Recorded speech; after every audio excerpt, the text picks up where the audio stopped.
What is happening, you peeps? How you doing? Me? I just wanna I don't know. I tell you, man, this house building business has been a whirlwind. So I get a call yesterday. I'll kind of give you guys a little. It's story time. All right, y'all sit down, listen to Grandpa V. Okay. I'm not that old. I mean, I am. Nah, I'm not. Okay, I don't mind getting old. Anyway, listen, Rabbit Trail. I get a call yesterday from my framer. Good things, positive things. Actually, here's the thing. I don't know if I told you. I found a new framer. This one guy ghosted me, like, just said he was gonna do it. Everything was good. Blah blah blah blah. We were on track to do some framing. Nothing. All right. When it's actually time to get going, he's gone. He don't reply to me. He doesn't reach out. None of that. Okay, so he's ghosted me. Okay. Get a new framer. Found a great guy. Comparable price and super communicative. Is that a word? Communicative? Sure. Communicates well, and he's like, okay, I can start. Just let me know as soon as your trusses get in. We're waiting on trusses. They're about 6 weeks. We're 4 weeks into a 6-week waiting period on those trusses, and so I'm waiting. And I just double check with the lumber guy. I'm like, hey man, where are those trusses at? Just wondering. He's like, oh, I was just gonna call you yesterday, but didn't get a chance to. Lumber, truss company said they are good and ready. So ready to deliver anytime. And I'm like, booyah, great. 2 weeks ahead of schedule. And so I let the framer know. He's like, great, I can actually fit you in and get this knocked out on this Barndominium here in a week. So I can start in 2 days, get it done. I'm like, awesome. All right, next day, he comes out, he snaps all the lines, kind of where the walls are gonna be, everything else, and does some measurements, calls me back. He's like, hey, couple things you need to know. One is your plumber. There's like a middle wall here in the Barndominium that runs in the interior, that kind of runs and separates the main house from the barn side of the barn. And so this wall right here, he said the plumber was 4 inches off, 4 inches too far. So, okay, living space is 4 inches bigger. He said, not a huge deal, just thought you should know. Okay. Second thing he mentioned, he's also said, hey, your concrete guy, he didn't square it up perfectly. We're 2 inches not square in this back corner. It could be either the front corner or that corner, whatever. Either way, your 2x4, because we're doing 2x4 on the outside walls of the barn here, the barn area, your 2x4 is gonna be hanging off 2 inches. Not the biggest deal, not the end of the world. You still got plenty of wood, kind of on the actual footing for support. So we're still good from that perspective. No big deal, whatever. Just thought you should know. You could do something about it if you want to kind of add. It's not really gonna, okay, whatever. So then he comes out, gets everything, kind of comes out the next day. So we're gonna go get at it. Now that we got, everything kind of, snapped and everything else, they do some measurements because the trusses just came that next day. So they go and measure the trusses, make sure they're good. The trusses measure good from side to side. And then he measures the wall from the side walls from side to side. And he says, wait a second, your building is 2 foot too long. Your trusses are 52 feet. This side, from side to side, is 54 feet. So we're 2 feet too long. I mean, he even marked it right here. We're this far too long. We got too much concrete. Problem is, footing is right here. There's no footing here. It's just 5.5 inches of concrete on top of a base gravel. So he's like, your concrete dude royally jacked that up. I'm like, what? You know, kind of got me all, I mean, this is a morning. This is my Friday morning, right? I'm supposed to be I do my happy Friday morning dance usually, and this time I wasn't dancing. I was frustrated and upset. So I go call up my concrete guy. I'm like, listen, I just talked to the framer. Here's what he told me. Concrete guy's like, beep, beep, I want beep. You know, it was all, I mean, those beeps were coming real life. No, anyway, he's like, how did that happen? I don't know. And basically I'm just thinking to myself, and he's like, you know what?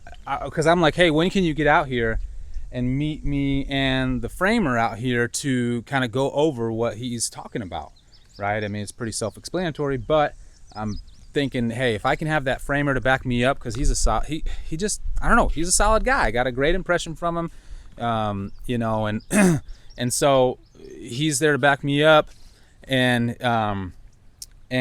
he was like, well, I can't get out there right now because I'm in the hospital. I'm in the ER. My blood pressure is through the roof, whatever. It was crazy. And so I went to the ER and blah, blah, blah. And I'm thinking, oh my gosh, great. Here it goes. Like, he's probably jacking me around. You know, he's probably, who knows? At this point, I'm thinking everything is going to, you know, like come crashing down. Like, this guy's going to ghost me now, and I'm not going to be able to get any help from him. And it's just going to be bad news bears. So where was I don't remember. Anyway, yeah, he's in the ER, right? And I'm like, great. Okay, just call me back as soon as you're free, as soon as you're available, so we can get talking and, figure out a game plan here. So he calls me back, about after lunch, or right around lunch. And he's like, hey, I'm out of the ER. They just released me. I can be over there in 30 minutes.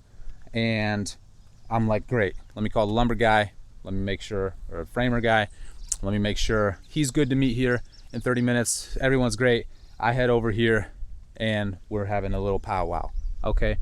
To get to talking. So I pull up, they already start talking because I was like a minute too late, but no biggie. They got it figured out. Thankfully, I was like, okay, thank you so much. Because he's number one, a couple things I'm thankful for. One, he agreed to meet, right? He didn't just like flee town, which was one of my big concerns, because even the framer said, hey, I'm worried. Here's what I'm worried about, because I've seen stuff like this, not this, actually, like specifically this, how they, got that completely wrong.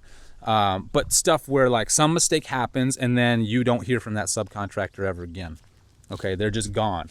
They ghost you. They don't answer texts. They don't answer calls. That sort of thing. They just fall off the face of the earth, and you are screwed, and you're left with, you're left with the bag, right? And I'm already thinking in my head, all right, how much is this going to cost me, right? How much is this going to cost me? I'm so screwed right now. But thankfully, right, the guy, concrete guy met here. He met up. I was thankful about that. And then he was talking, after the framer left, me and him got talking, and he's like, I just don't know how this happened. I don't know what the mix-up was. I'm sorry about it. I don't want to point any fingers at anybody because I don't know how. Here's what we're gonna do, basically. But basically, he's gonna make it right, and that is what I'm super thankful for. Because man, that would have been bad. Problem is, it puts us out of a framer, right? Framers are ready today to basically start framing and getting this thing done, and we would have been good a week. We would have had this framed up, ready for wrapping it with metal on the outside, and ready to come in, do plumbing, electrical, all that jazz. And that's where we could actually, me, my father-in-law, get in there and start doing it all, this work all ourselves. So, but now, right, the framer's like, well, I'm out of work. I'm not going to let my guys wait. I got a project that's going to start. It's going to be about 4 weeks. I can't wait. basically let me know as soon as this concrete is ready, and I will let you know exactly when we can be there. But just make sure this is done. So it sounds like 4 weeks. 4 weeks, man, 4 weeks. Another delay, another delay. This is it, man. This is the life. Aren't y'all jealous? I know I am. Anyway, frustrating, definitely frustrating. Next week, Wednesday, he said at the latest, he's gonna come fix this. Basically, what he's gonna do is he's gonna cut the 2 feet off of this side right here. Actually, he's gonna go 3 feet, because what he's gonna do is gonna go 3 feet, and he's gonna put the footing, he's gonna put the footing right where it needs to be, and then fill the top with obviously poured new concrete, and he's gonna fasten in through the side of the footing right here into the new footing with rebar, epoxy, all that jazz, kind of make it, tie it all in, and basically, yeah, cut off 2 feet here, and make this building the size it needs to be. I mean, that is the cheapest route by far, obviously for me, because the concrete guy he's fronting up all that, because that's his, you know, that was his issue. Now, what you could have done, right, if you got ghosted completely, you're screwed.